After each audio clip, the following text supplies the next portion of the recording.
They've come up with this sort of half man, half rotten banana logo. Welcome to WatchMojoUK, and today we're counting down our picks for the most toe-curling moments on The Apprentice. It looked a little bit like a supermarket logo. Okay, you're right.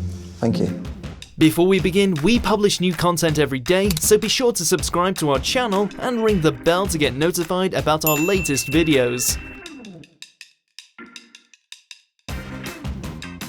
Number 10. OptiClean. Our research showed that last year, a quarter of men admitted that they would pass up the opportunity of a night of passion if their home was dirty. This attempt was a masterclass in how to alienate your audience. Perhaps women are the primary target market for household cleaning supplies, but there was absolutely no need for this mocked-up advert to go the way it went with the woman's husband. Look at all this mess.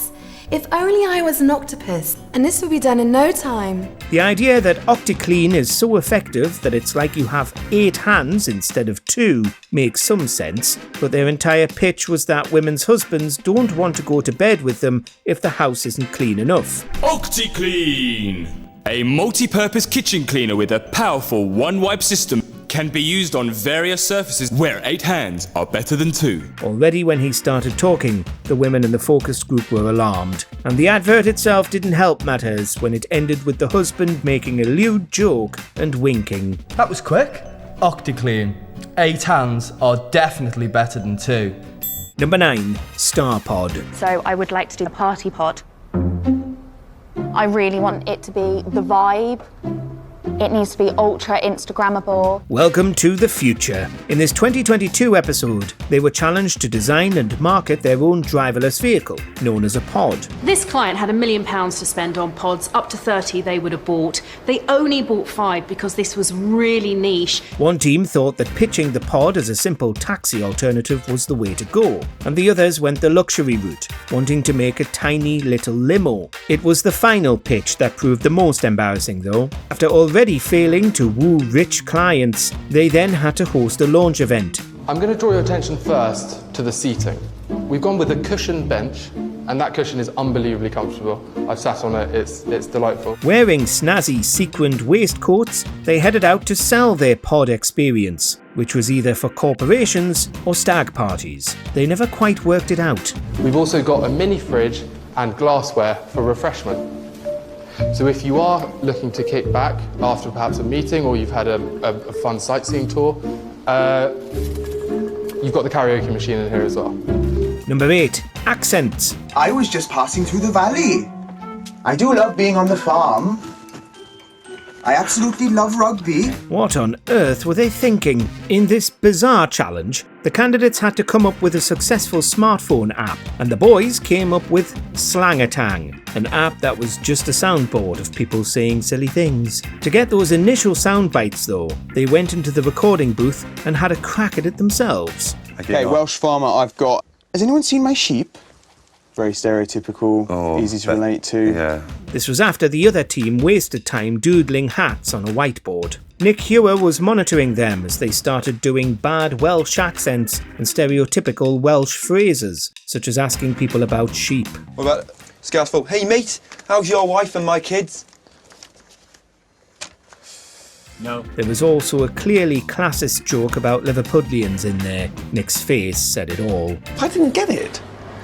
I mean, it was sort of bland and meaningless to me, unless, of course, I'm too old and it's all terribly clever, sort of. Number 7. Spray tans. It can't be that difficult to just spray evenly, right? Yeah, I think we go for the spray tan. They just needed to come up with something to sell at a bodybuilding competition. The girls immediately hit on spray tans, something bodybuilders all need, but they didn't seem to know that the quality of the tan can affect bodybuilders' prospects, meaning very few were willing to get expensive tans from randoms with no training. Most bizarre, they charged for different body parts separately to get a high markup, as if anybody's going to ask to just have one of their arms or legs tanned. People don't come to an expo to strip off and fake tan.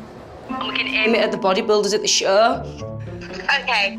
I just don't think that people are going to come here to get a spray tan. The sub-team had different concerns, namely that their product would only be of interest to the bodybuilders themselves and not to any of the attendees. Unsurprisingly, the tans were rubbish. Just turn this extractor fan on, excuse me.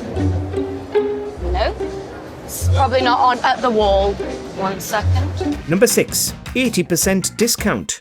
So we're looking at 80% discount. I think we'll start low, can't we? Yeah. It's a bit embarrassing, like we're actually embarrassing. Embarrassing that you want to bargain and you want to try and do a deal. Why is that embarrassing? It's always a good strategy when you're trying to get a good deal to go in there and lowball as much as possible. At least it is according to James, who wanted to start negotiations from 20% of Hever Castle's standard ticket prices. So we were thinking about £3.10 per unit.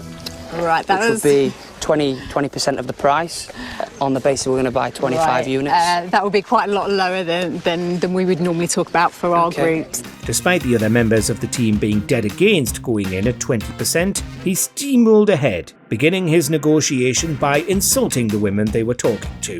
She brought out the £12 group rates, but he wasn't having it. He wanted that £3 or he was going to die trying. Well, I do feel it offers very good value for money. We're talking 25 people here, it's a nice little number in one go, isn't it? To be honest, that's not a huge number for us at all. He kept going, even after she'd already refused him, going all the way up to a tenner for the tickets, but it didn't wash. £12.25, that is our price, and that is our price that we offer all of our groups. Okay.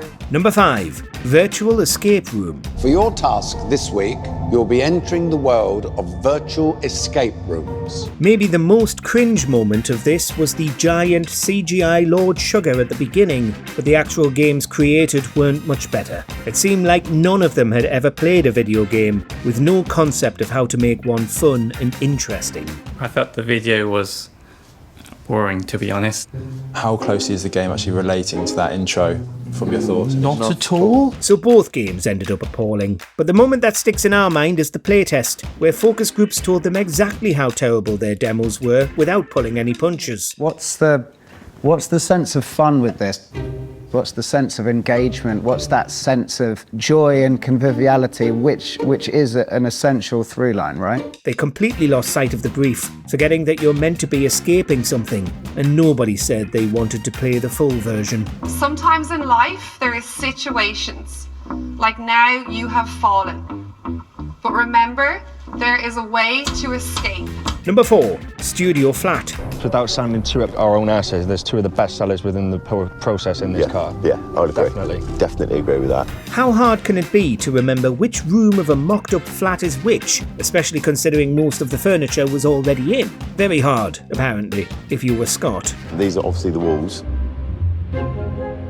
So this area here would be for your washing machine, and also it would be for your fridge. He didn't remember where the washing machine went or which bit was the dining area and the lounge, which was even more embarrassing since it was a studio flat, so it was all basically one big room with a bathroom. He also didn't remember the completion date, giving 2017 instead of 2016, which he'd apparently written down wrong. Karen was unimpressed, but Scott seemed unaware of exactly how poorly it had gone. He simply said that it was not great. Scott's making a terrible mess of things. If you come through here, I'll take you through to the bathroom. He doesn't know when the development is completed. He doesn't know where the washing machine goes compared to where the fridge freezer goes. In fact, I'm not sure what he does know. Number 3, never-ending nautical. That looks wicked.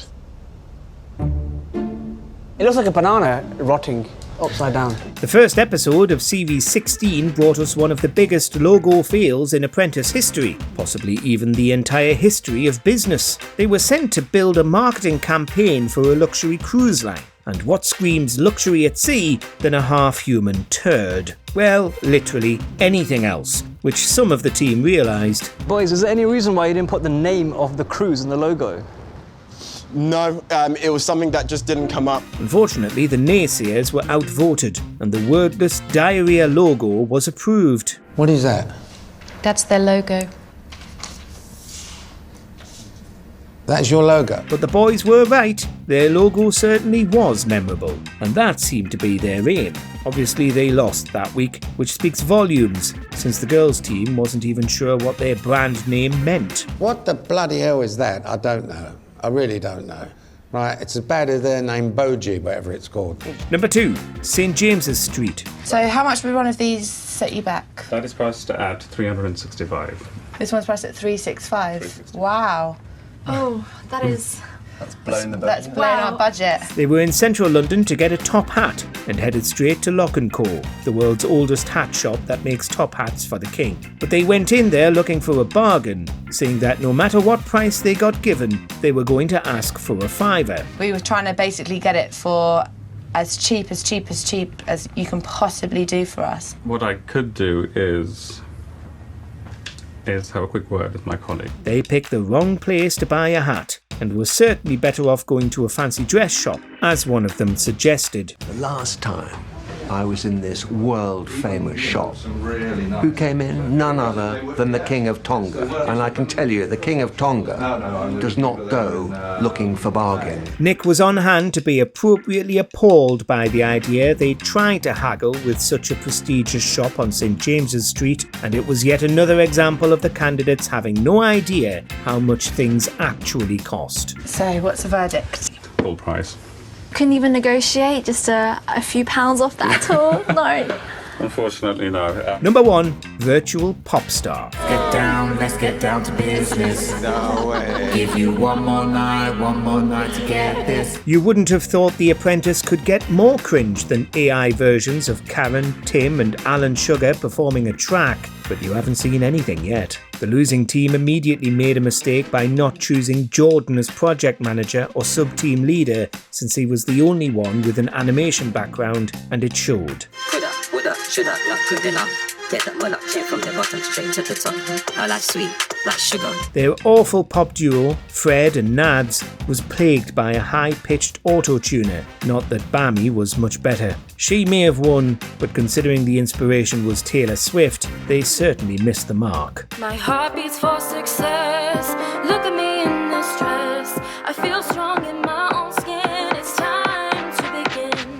Still, at least they got a real singer instead of performing the songs themselves. We're in the wrong industry, guys. We are in the wrong industry.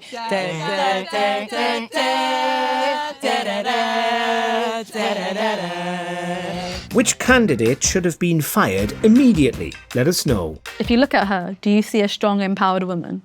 I see a woman. Do you agree with our picks? Check out this other recent clip from WatchMojoUK and be sure to subscribe and ring the bell to be notified about our latest videos.